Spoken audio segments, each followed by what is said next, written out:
So when I wake up in the morning, I obsessively check to make sure that my alarm is set for the time I need. So before I go to bed each night, I obsessively check that the sound is on since I use my phone as my alarm. And then I obsessively double check that the time is set for the time I need. And then as soon as my head hits the pillow, I obsessively check one more time to make sure that the sound is on my phone. Now, when I do wake up in the morning, I obsessively check to make sure that I'm on time to leave for work in the morning, and then I obsessively check on my way to work in my car to make sure I'm keeping time with traffic. And when I get to work, you betcha I check the time when I leave to make sure I'm leaving on time. When I do finally get home and I get to be home, I obsessively check that I'm going to go to bed on time, which brings me back to obsessively checking to make sure that my alarm is set. Now, all of these devices that I use throughout the day just to keep track of the time take power, and power means movement of electrons. So my phone, I have to make sure that's plugged in and charged for the day. My car uses my car battery to keep track of the time and the clock going. And at work, I use my computer or one of the random clocks around work in the break room, etc. to make sure that I'm on time for work. When I do finally get home, I also again plug my phone in to make sure that it's charged. Now, the transfer of electrons might seem strange since electrons and power seems to come from mystical places like holes in the wall with outlet covers or the ends of batteries. However, electron transfer really isn't as weird or strange as some people might think it might be, since electron transfer can come from something as easily as dragging your socks across the carpet and then giggling and shocking your neighbor. Or it could come from something like a common elementary school experiment where you light a light bulb with a potato. Something like lighting your light bulb with a potato can also be transferred to something like a water-powered clock that uses water to power a digital display to keep track of time. But it's the same, it doesn't use batteries, and it uses similar to the concept of using a potato clock. Eliminating batteries from household goods can have a huge environmental impact, since something like even just setting aside factory pollutants, eliminating the 2 AA batteries that you use in your one bathroom clock can, over 10 years, eliminate 20 batteries out of your bathroom and out of landfills. Now that's just one house. If you use 2 AA batteries in one bathroom and you have 5 houses on your block looking down the street, and each of those 5 houses has a bathroom clock using a total of 100 batteries over 10 years, that's a lot of batteries. Now extend that to your entire block, or neighborhood. Maybe you have 30 houses in your entire neighborhood. Over 10 years, that could equal to the amount of 600 batteries that end up in landfills.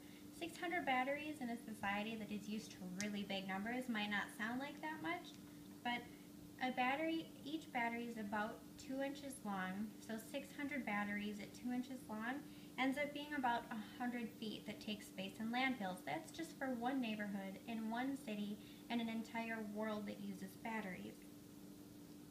Using water to power a clock isn't that new of a concept. Ancient clocks have commonly used water by dripping water into a bowl, and a bowl will be filled with notches. So if a bowl takes, for example, 4 hours to fill by dripping, then a bowl will be marked with 1 notch to mark 1 hour or 1/4 full. 2 hours, 3 hours, and a full bowl is 4 hours. Now, a bowl that takes 4 hours to fill obviously has to be refilled or emptied and then refilled after 4 hours, which doesn't make for that effective of an alarm clock. So today we have modernized the alarm clock to have a digital display that commonly today takes batteries but can be replaced by using a water-powered clock. A water-powered clock is made by something called a galvanic cell battery. A galvanic cell battery uses 2 different water tanks, or for example 2 different water bottles or cups, something that holds water, and there's 2 of them to represent a positive side, and the other would represent a negative side. Now, for a galvanic cell battery, we have the 2 tanks, and we use copper, could be an element to represent the positive side, and something like zinc could be used to represent the negative side. Copper can be used to represent the positive side, and zinc is common for the negative side because chemically zinc is more likely to lose electrons. So since zinc is more likely to lose electrons chemically, it creates an electron flow between the chemical reaction of the copper and the zinc sides, just as long as they're connected by a connecting wire between the two tanks. Since they're connected, creating a flow of electrons, each side of the tank could be connected to a positive end and a negative end of a digital power display, something like a clock, that would display the time. So that makes a completed circuit with the connecting wire and a completed circuit with a digital display clock, meaning that because of the chemical reaction of the copper and the zinc, you don't need an actual battery, and you can create a battery to hold electrons and transfer electrons using just water. Now, a galvanic cell battery could be used for something like using 2 water bottles together with some electrical wire, or you can buy, I found this on Amazon, a clock that doesn't use any batteries, but if you look at the end here, it is divided into 2 tanks in the middle of the water bottle, and each tank has the chemical components or the metal components to transfer the electrons, meaning that in the front we have a digital power display, and this is powered not using any batteries, which eliminates effectively, if an entire neighborhood used that in each of their bathrooms, 600 batteries from landfills in 10 years.